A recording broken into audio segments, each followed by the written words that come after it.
Hey everybody, Thacia here with Legacy of Flight in conjunction with One Love Wellness Center here in Menasha, Wisconsin, coming to you for one of my 365 days from my heart to yours. And today I'm going to be reading from Mark Nepo and the Book of Awakening, and it's called The Life of the Caretaker, and this one definitely just hit home, and it was a huge revelation to me about a lot of things about myself. So it says, accept this gift so I can see myself as giving. I have been learning that the life of a caretaker is as addictive as the life of an alcoholic. And I've been both. Here, the intoxication is the emotional relief that temporarily comes when answering a loved one's need. Though it never lasts, in the moment of answering someone's need, we feel loved. While much good can come from this, especially for those the caretaker attends, the care itself becomes the drink by which we briefly numb a worthlessness that won't go away unless constantly doused by another shot of self-sacrifice. And I realize now that a lot of my life was spent doing that, being the caretaker, going beyond, what is necessary for everybody else. And I was the caretaker of everybody else but myself. And the reason why I created this pattern was, from the sexual abuse that I had suffered, and would later find out, that started when I was 3, but then also when I was like 11, to cover that up, I started, drinking and doing drugs. And then, on the other end, which a lot of times happens with sexual abuse, I then, turned to sex to, feel worthy. So this then made so much sense to me of all the, the self-sacrifice and the helping other people all the time and being this caretaker so that I could feel worthy. And not that worthless feeling that was constantly going on that I was trying to cover up with the drugs, the alcohol, the sex, the what, I mean, I think that's pretty much enough. But then now on top of that, now I added the caregiving. But instead, it all tightens until what other needs is anticipated beyond what is real. And then, without any true need being voiced, an anxiety to respond builds that can only be relieved if something is offered or done. At the heart of this is the ever-present worry that unless doing something for another, there is no possibility of being loved. So unless we're doing something for someone else, we're not lovable. And that's, obviously a lie. I know now. But at the time, I didn't correlate that. So the needs of others stand within reach, like bottles behind the bar that, try as he or she will, the caretaker cannot resist. I have experienced this even in the simple issue of calling a loved one while away from home. Even when no one expects to hear from me, I can agonize over whether to call, often unable to withstand the discomfort of not registering some evidence of my love. I will end up going to great lengths to call. In truth, caretaking, though seeming quite generous, is very self-serving. And it's an urgent self-centeredness prevents a life of genuine compassion. In all honesty, to heal from this requires as rigorous a program of recovery as alcoholics enlist, including the sponsors who will love us for who we are. Within oneself, the remedy of spirit that allows for true giving resides somewhere in the faith to believe that each of us is worthy of love, just as we are. And if you've watched any of these other videos, that is, you know, a main message that I continue to send out, that each of us is worthy of love. We're worthy of the adoration of the entire universe just because we are, of who we are. And who we, you know, who you are right at this moment, not who you are 10 years from now when you're all fixed and all better. No, it's who you are right now, because there isn't anything wrong with who you are right now. And the universe loves that, who you are right now. And the universe loved who you were before. And the universe will love who you will be in the future. And so if you are this caretaker,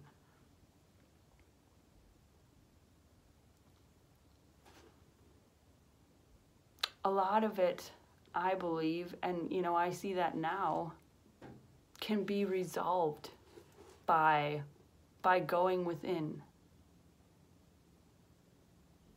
and looking at yourself and accepting yourself for just being you, and to look at it all and be like, wow, that's amazing. Because a lot of the things that, you know, we see as tragedies are actually give us strength.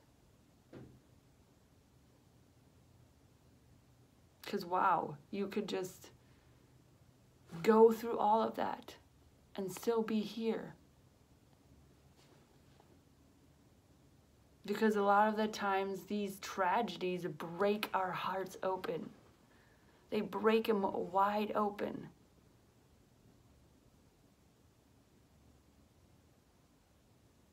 So that there's nothing blocking the love to come in anymore.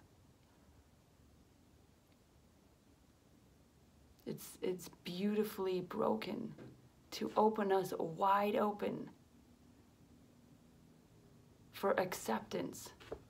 Acceptance of the true love. The true unconditional love that each one of us is worthy of receiving. Not for anything that we do, not for anything that we don't do, but just because we are. Just because we are.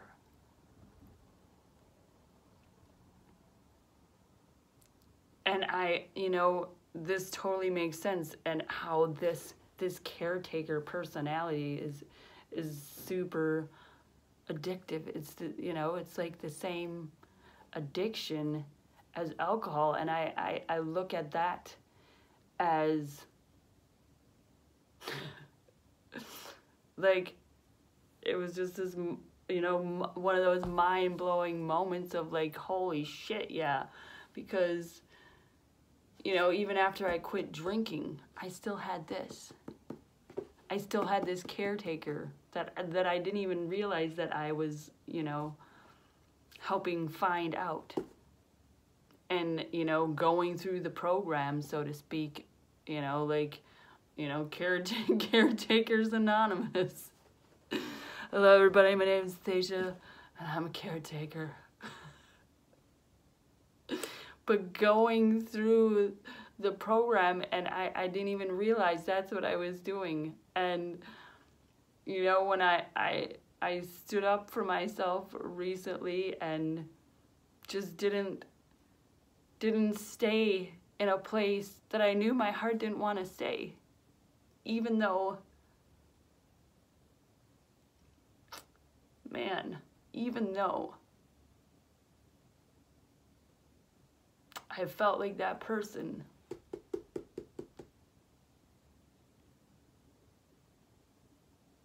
was, you know, my twin flame. So that's like a part of me.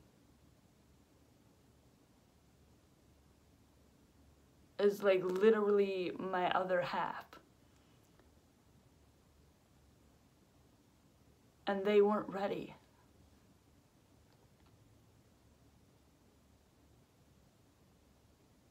And for me, as this addicted caretaker, to be like, you know what? That's okay. It's okay. But I'm not staying here.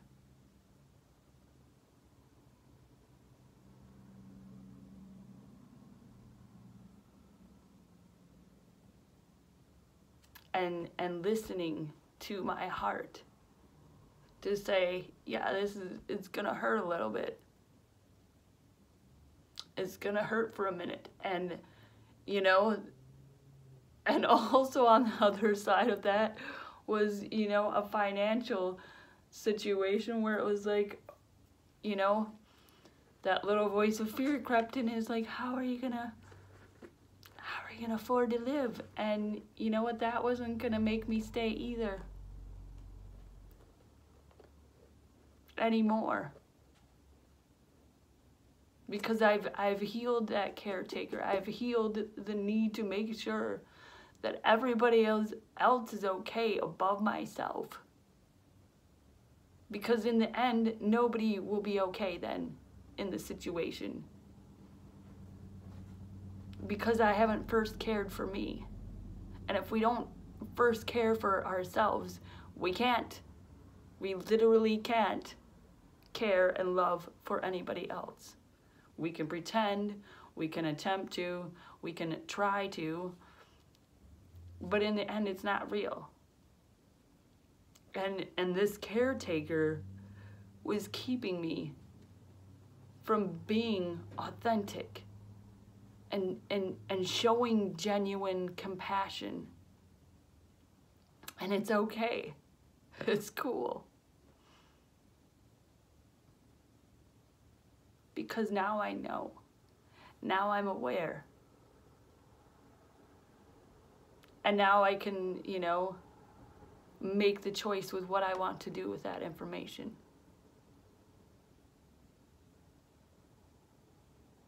You know, and my goals, my desires are to move forward and to, you know, not hold on to the past, the idea of the past, to create my future. I want my future to be created from now.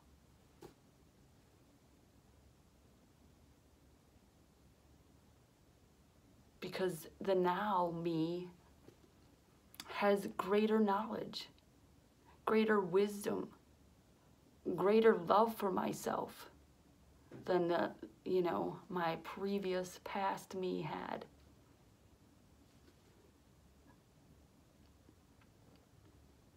And I don't want that future anymore. I want this one now.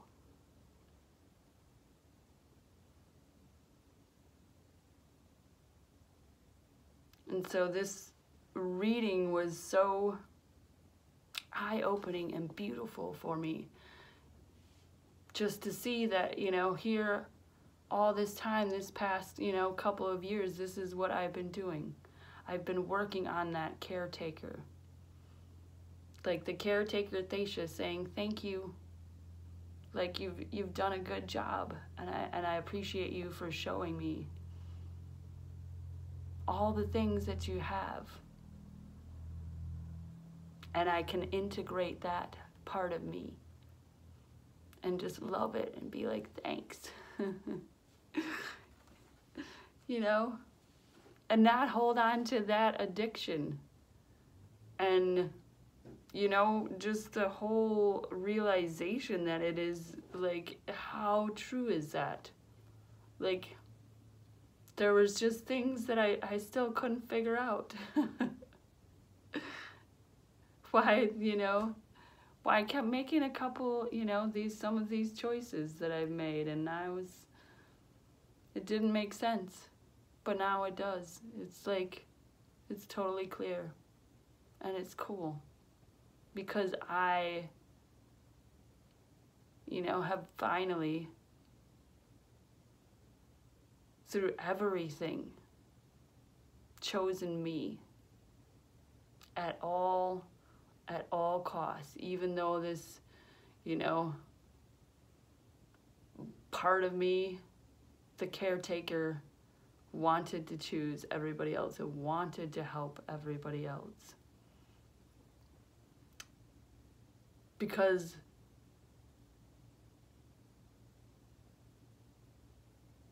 I finally believe that I am worthy. And through, no matter what has happened to me or through my experiences, it doesn't matter, because I was worthy through all of them. And there never will be a time or a moment when I'm not worthy. And there'll never be a time or a moment when any of you are not worthy. And what we need to do is just choose to believe that. It's our choice. It's there, right in front of us. This freaking song popped in my head again. The finally it's happened to me. There it is again, right in front of us, right in front of our faces. You just have to, it's like you have your eyes closed, you just have to open them up. It's right there. Open them up. It's right there.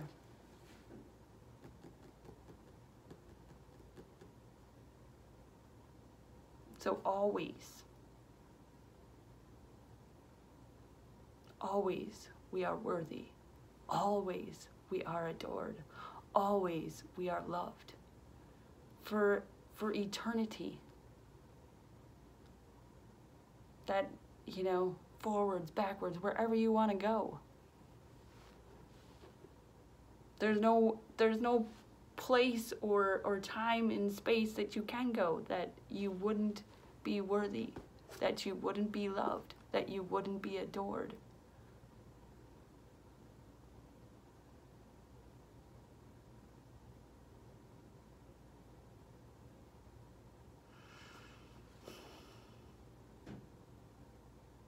So I hope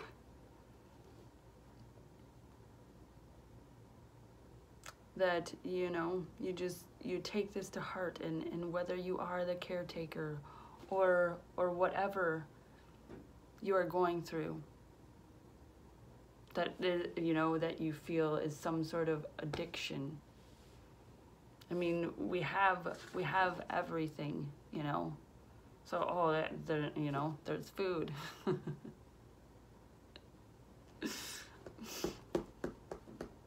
And all of these, start to protect us, So, I've tried lots of them. So there's, the drugs, the sex, the alcohol, the food, the caretaking. Oh.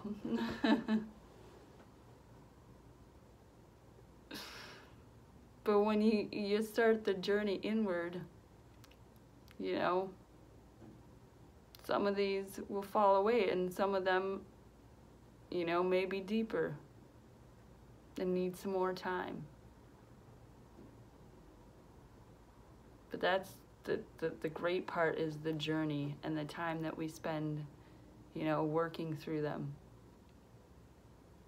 And living through them, not living in them, in the misery of them. Or the suffering of them, because it's our choice. It's our choice to find the joy. It's our choice to find the love. It's our choice to to realize how we're perceiving things, and then to become aware and to change our perception. So, I think that's it. So remember, accept this gift so I can see myself as giving. And just remember that within oneself, the remedy of spirit that allows for true giving resides somewhere in the faith to believe that each one of us is worthy of love, just as we are. So I love y'all.